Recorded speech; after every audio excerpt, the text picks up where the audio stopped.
Olá, irmãos e irmãs, bem-vindos de volta ao nosso canal para mais um vídeo de nossa série de estudo bíblico sobre a primeira carta de São João. Ainda estamos nos vídeos de introdução, vamos então continuarmos vendo neste vídeo agora os temas relacionados à cristologia.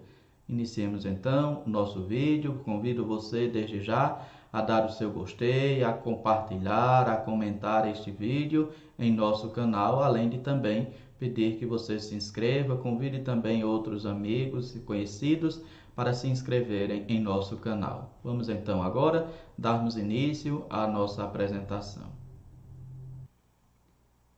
Continuemos com a nossa série de estudo bíblico sobre a primeira carta de São João, que estamos vendo nesses vídeos de introdução os temas da primeira carta de São João. 3 são os temas presentes ao longo desta carta. Os temas referentes a Deus ou a teologia, os temas referentes a Jesus, a cristologia, aquilo que se afirma sobre Jesus, e a carta apresenta também o tema do agir cristão. Vamos dando continuidade à nossa série de estudo, falarmos hoje sobre o tema da cristologia, ou seja, o que a primeira carta fala sobre Jesus Cristo, sobre o Senhor. Jesus, ele aparece do começo ao fim da carta. Não esqueçamos, como vimos na introdução, nos vídeos anteriores, que essa carta, primeira de João, ela surgiu num contexto de conflito com alguns que estavam causando divisão na comunidade. E o motivo do conflito era que esse grupo estava negando o tema da encarnação de Jesus.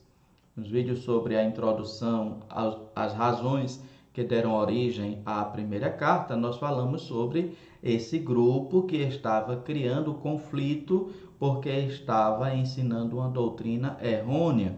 E aqui a gente vê essa doutrina errada, errônea, é justamente negar o tema da encarnação de Jesus. Portanto, a carta se voltará muito para este tema da encarnação de Jesus, como nós veremos. A cristologia da carta se concentra no fato de que o autor da carta, ele reafirma a realidade da encarnação. Qual é esta realidade? Jesus nasceu, viveu e morreu verdadeiramente, sendo na sua pessoa verdadeiro homem e verdadeiro Deus. E aqueles que negavam essa verdade, o autor chama de anticristo. Havia, portanto, aqueles que negavam a realidade da encarnação. A estes, o autor da carta chama de anticristo. Novamente voltam o tema do evangelho.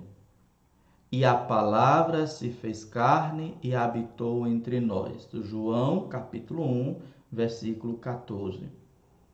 Também no Evangelho nós encontramos o tema acerca da autoridade do apóstolo como aquele que ensina a verdade transmitida por Jesus.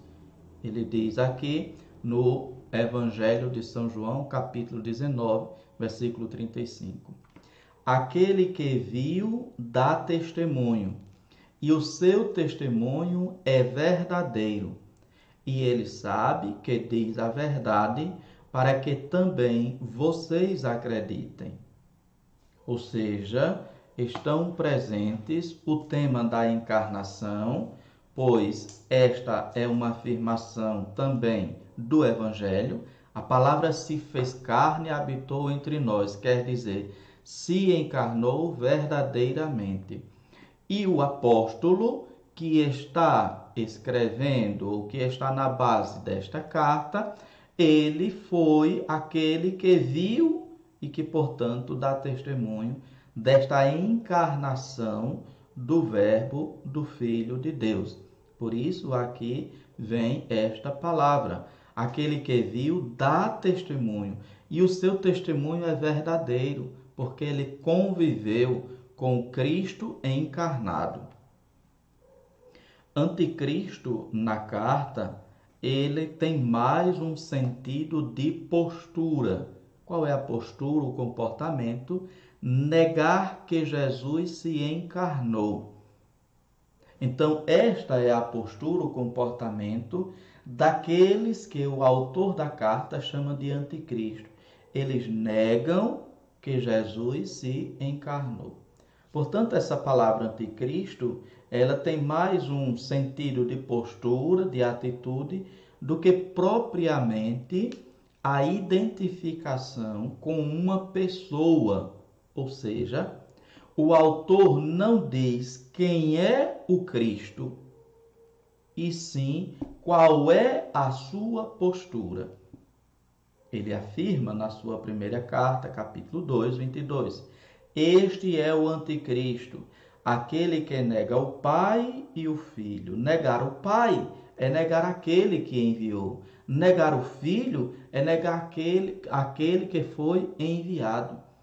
Portanto, aqui o autor não faz a identificação do anticristo com uma pessoa, mas com esta negação do Pai e do Filho. Não há, portanto, que se procurar quem seja a pessoa com quem o apóstolo estaria dizendo que é o anticristo. Ele está se referindo à atitude e à postura destas pessoas a quem ele qualifica de ou adjetiva de anticristo. Com frequência, a linguagem da carta, ao fazer referência a Jesus, ela é de tipo sacrificial, referindo-se ao sangue de Jesus que purifica do pecado, ou a Jesus como oferenda de expiação pelos pecados. Essa linguagem de tipo sacrificial, ela é própria do templo, aonde aconteciam os sacrifícios, aonde se realizavam os holocaustos, se imolavam os animais em sacrifício. Portanto, o autor vai fazer também o uso desta linguagem aplicada a Jesus, como, por exemplo, referindo-se ao sangue de Jesus que purifica do pecado. Isso era uma linguagem própria lá do templo de Jerusalém, dos seus sacrifícios, quando o sangue do animal sacrificado ele era aspergido, né? Então, assim, num ritual de purificação. Agora o autor vai dizer, então, que é o sangue de Jesus quem purifica do pecado. É este sangue de Jesus que purifica. Ele também vai falar de Jesus como uma oferenda de expiação pelos pecados. Era o que as pessoas faziam também no templo de Jerusalém, né? Ofereciam animais em holocaustos, imolavam pelos seus pecados. Então aqui está toda também por trás a teologia do sacrifício, né? Aquilo que se pensava conseguir com o sacrifício. Então, o autor usa essa linguagem também, referindo-se a Jesus, falando dele como uma oferenda de expiação pelos pecados. E aqui se destaca também a universalidade da salvação ou da expiação trazida por Jesus, que atinge toda a humanidade. O autor diz: ele, Jesus, é a oferenda de expiação pelos nossos pecados, e não só pelos nossos, mas também pelos pecados do mundo inteiro. Assim como o amor de Deus, como vimos no vídeo anterior, é um amor que ele abrange toda a humanidade, ele é universal, assim também é a salvação trazida por Jesus Cristo. Ela tem uma universalidade, porque ela alcança todos os homens em todos os tempos e lugares. Não é, portanto, uma salvação exclusiva de um povo ou de um grupo, mas é uma salvação oferecida e trazida para toda a humanidade. Esse tema da universalidade da salvação oferecida por Jesus, ele também esteve presente no Evangelho de João. No Evangelho de João, quando o Batista, João Batista, diz ao ver Jesus vindo até ele para ser batizado. Diz João Batista em relação a Jesus: eis o Cordeiro de Deus, aquele que tira o pecado do mundo. Então, tira o pecado de toda a humanidade e não exclusivamente ou unicamente de um grupo, de um povo ou de uma nação, como era próprio e natural dentro da mentalidade judaica, que entendia o Messias que seria enviado por Deus como o Messias para vir libertar e salvar apenas ou exclusivamente a Israel, ao povo judeu. Então, aqui na carta é afirmado esta universalidade da salvação trazida por Jesus, que é este Cordeiro de Deus. O cordeiro que era imolado no templo era tão somente um símbolo do próprio Jesus que haveria de vir para se imolar, para ser imolado em sacrifício para a salvação da humanidade.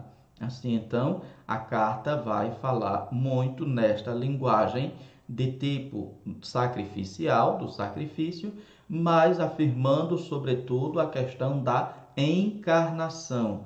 O conflito estava em torno da encarnação de Jesus. Jesus nasceu, viveu e morreu verdadeiramente. Então, assim, no próximo vídeo nós estaremos continuando sobre o terceiro grande tema que está presente na primeira carta de São João. Esperamos então que você tenha gostado deste vídeo. Se você gostou, deixe então seu comentário, deixe sua dúvida, sugestão, sua crítica e ajude também a que outros tenham esse conhecimento. Como você pode ajudar? Você pode então dando o seu gostei neste vídeo, compartilhando este vídeo em suas redes sociais, bem como também inscrevendo-se em nosso canal. Inscreva-se em nosso canal, ative lá o sininho para que assim que postarmos um vídeo, você então seja notificado, seja avisado que temos vídeo novo em nosso canal. Muito obrigado a todos, que continuemos então com a nossa série de estudo bíblico.